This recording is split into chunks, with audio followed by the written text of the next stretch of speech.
Oke, sekarang kita lanjut ke pembahasan uh, menulis jurnal. Ya, menulis jurnal itu sebenarnya agak kompleks dan itu sebenarnya udah dijelasin waktu penelitian desain interior. Cuman saya akan mengulas lagi supaya lebih paham, kalian juga menulisnya juga lebih tahu apa sebenarnya isinya. Ini bukan lebih ke template-nya, tapi lebih ke isinya. Jadi saya tidak akan bahas template karena template itu tergantung jurnalnya masing-masing. Kalian mau apa, tapi isinya secara umum aja. Saya akan bahas satu-satu.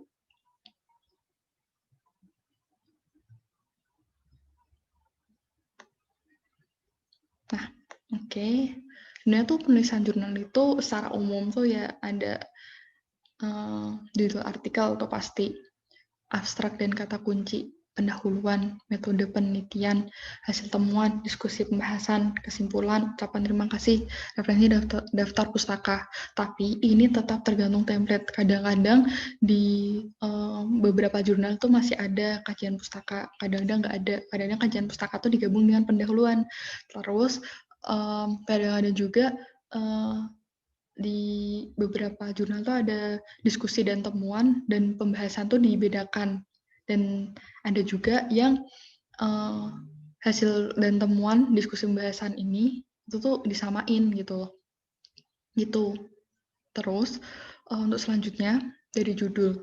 Nah, untuk judul itu biasanya ada terdiri dari dua variabel yang mengarah ke satu objek. Iya. Seperti ini, seperti contohnya. Ini gampangnya ya, untuk mencari judul, bahkan ya banyak sih untuk judul-judul yang cukup singkat dan lebih apa ya, lebih ke bagaimananya gitu. Misal ini aja contoh yang udah ada di sini, itu ada multi objective interior design method based on sustainability concept for post-disaster temporary housing units. Jadi, dua variabelnya ini apa aja? Multi-objective interior bla bla bla method ini. Terus, variabel pertama. Variabel keduanya, sustainability concept. Terus kemudian objeknya adalah post-disaster temporary housing unit. Nah, untuk kalian, itu mungkin untuk pengembangan tugas kalian ya, itu bisa jadi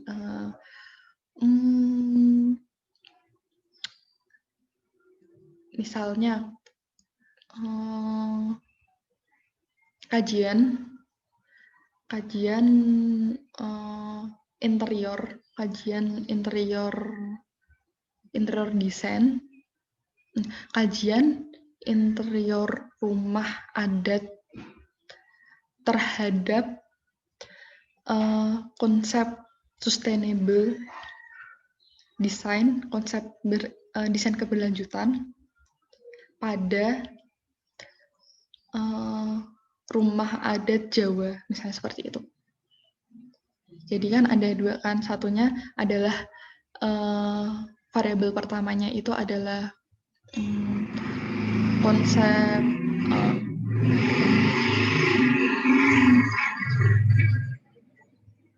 variabel pertamanya adalah interior rumah adat Jawa, kajian interior rumah adat Jawa. Variabel keduanya adalah konsep keberlanjutan, konsep desain keberlanjutan. Terus kemudian objeknya adalah di rumah adat di mana itu bisa secara spesifik atau mungkin secara umum ya rumah adat Jawa, atau misalnya rumah adat Jawa yang ada di mana gitu. Itu sih. Jadi harus sesuai topik. Nah, topiknya kan kita semua sama. Topiknya sustainable. Terus nama pada penulis. Oh ya, nama pada penulis ini tidak menggunakan gelar. Jadi langsung aja nama lengkap kalian gitu. Atau mungkin nama lengkap kalian yang disingkat. Itu juga nggak masalah. Asalkan nama depan dan nama belakang nggak boleh disingkat. Terus dan penulis ini biasanya lebih dari satu orang. Jadi kalian ya nggak apa-apa sih penulis cuma satu orang, tapi biasanya tuh berat dan itu tuh agak diragukan kalau misalnya satu orang, karena itu semacam malah jadi kayak asumsi pribadi gitu, bukan diskusi ke semua orang gitu. Jadi tuh kalian kalau misalnya jadi penulis jangan egois untuk menambahkan orang yang juga kompeten di bidangnya gitu. Dan biasanya penulis satu itu adalah author dan selanjutnya adalah co-author. Terus kemudian kita masuk ke abstrak. Nah, abstrak ini juga sebenarnya udah ada template-nya sih, template-nya sendiri-sendiri, tapi secara umum itu abstrak itu tidak antara 150 sampai 250. Itu tetap tergantung dengan template. Dan abstrak, isi dari abstrak itu biasanya ada yang latar belakang atau bisa juga kayak pengertian, pendahuluan, ya kayak pengertian secara umum, itu juga nggak masalah. Definisi. Yang kedua adalah permasalahan atau fenomenanya. Ketiga tujuannya itu apa. 4 metode. Kelima dijelaskan media yang digunakan atau alat dan bahannya. Keenam adalah manfaat dari penelitian. Ketujuh hasil akhir, gambaran secara umumnya. Dan yang terakhir adalah kata kunci. Kata kunci itu mesti ada. Kata kunci itu kayak semacam hashtag-nya. Hashtag dari jurnal itu. Kalau misalnya kalian update di Instagram kan juga mesti ada hashtag-nya. Tapi ini hashtag-nya lebih mengarah ke ilmiah ya. Kayak yang hashtag asal-asalan gitu. Nah, ini langsung aja kita ke contohnya. Contoh dari abstrak seperti ini. Ini dia menjelaskan, ini judulnya masih seperti yang sama yang tadi. Ini untuk judulnya lebih ke menjelaskan ke objeknya, temporary housing unitnya, terus kemudian ke large, kemudian ke permasalahannya, terus di sini tujuannya, metode, media, manfaat, hasil. Dan itu biasanya dijelasin cuma satu kalimat aja, nggak usah banyak gitu. Ya paling latar belakangnya 2 kalimat sih. Terus kemudian yang selanjutnya tuh 1 kalimat doang. Nanti ada juga contoh-contoh lainnya gitu. Kalian juga bisa melihat contoh dari jurnal yang saya bikin gitu. Ini ada latar belakangnya biasanya 2 kalimat, ini cuma 1 kalimat gitu sih. Terus, nah ini langsung ke pendahuluan. Pendahuluan itu biasanya ada latar belakang, tujuan dan manfaat, dan literatur yang terkait. Tapi ini tetap sesuai dengan template. Kalau misalnya ada kajian literatur, itu berarti literatur terkaitnya masuk ke bab kajian literatur. Tapi kalau misalnya nggak ada bab kajian literatur, baru literatur terkaitnya masuk ke pendahuluan. Seperti itu. Nah, seperti di sini ada latar belakang. Ini itu ya memuat fenomena, ini lebih panjang sih daripada abstrak-abstrak kan tadi kayak singkat-singkatnya aja. Nah, ini yang lebih panjangnya, latar belakang itu memuat fenomena, masalah, dan kenapa kalian membuat itu. Ya kalau misalnya kalian bingung sama apa yang kalian tulis itu sebenarnya gampang, tipsnya tinggal kalian siapin 5W1H. Ya 5W1H. Itu ya itu digunakan oleh siapa aja, tepatnya, terus sebenarnya itu tradisional rumah tradisional, interior rumah tradisional itu yang seperti apa, terus habis itu di mana gitu, 5W1H pokoknya lah gitu. Tuh kalau misalnya kalian bingung buat nulisnya tuh kayak gimana, terus tujuan dan manfaatnya itu tujuan dari kalian kenapa menulis itu, meneliti itu, terus literatur yang terkait itu biasanya tuh kumpulan teori-teori, dan itu biasanya membantu kalian untuk menambah referensi atau daftar pustaka gitu. Dan permasalahan pun juga masuknya di sini ya. Terus kemudian menuju ke metode penelitian. Nah, metode penelitian itu biasanya ada kuantitatif, kualitatif, deskriptif, dan sebagainya. Itu nanti kalian tuh kalau untuk tugas ini ya paling ya metode kualitatif deskriptif. Jadi menjelaskan secara umum, secara gambaran umum gitu, tidak secara khusus. Karena kalau misalnya secara khusus berarti kalian udah mulai kayak mendetail, mulai ke perhitungannya, gitu-gitu sih. Terus kemudian ada juga metode pengambilan datanya tuh kalian seperti apa, misalnya secara survei, menggunakan kamera sebagai dokumentasi, terus wawancara dan sebagainya. Tuh. Terus metode penelitian secara analisisnya tuh kayak gimana, misalnya apa ya?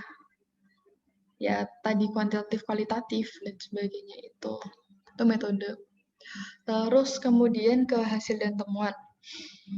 Nah, di hasil yang temuan ini, itu biasanya analisis dari peneliti, pemrosesan data, yang kalian bandingkan dengan teori.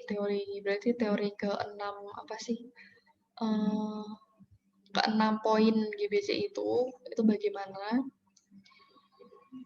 Terus kemudian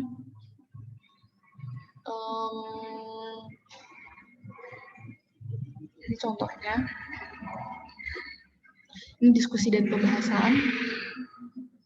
Ini hampir sama sih dengan hasil dan temuannya. Tapi kalau ini lebih hasil dan temuan, itu ini berisi lebih ke hasil dari survei kalian. Tapi kalau diskusi dan pembahasan ini lebih ke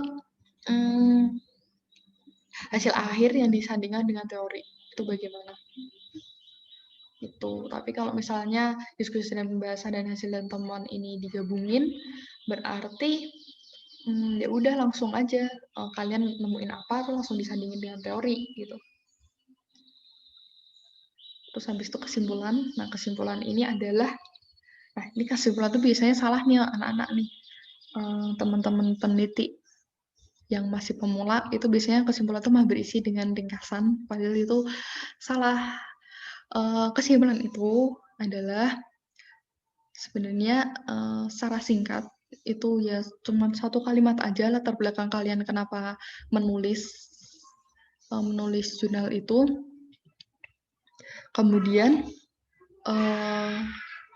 setelah itu baru kalian menuliskan hasil temuan kalian.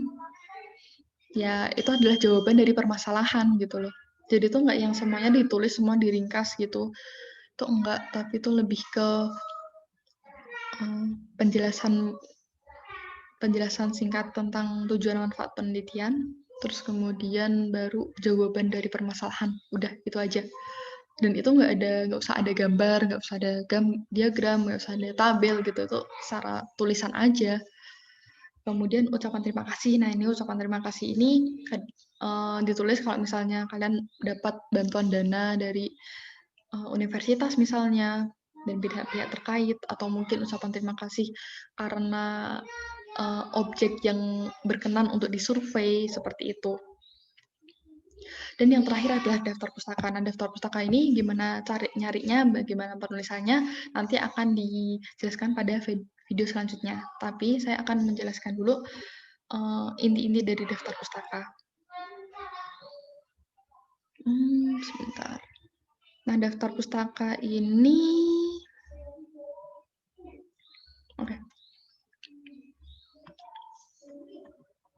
kalau penulisannya kalian mesti tahu lah, kalian juga bisa lah, itu udah dari bahasa Indonesia SMA ya. Saya nggak akan jelasin lagi bagaimana cara menuliskannya, tapi bagaimana cara mencarinya. Untuk di video selanjutnya. Udah. Bagaimana nih?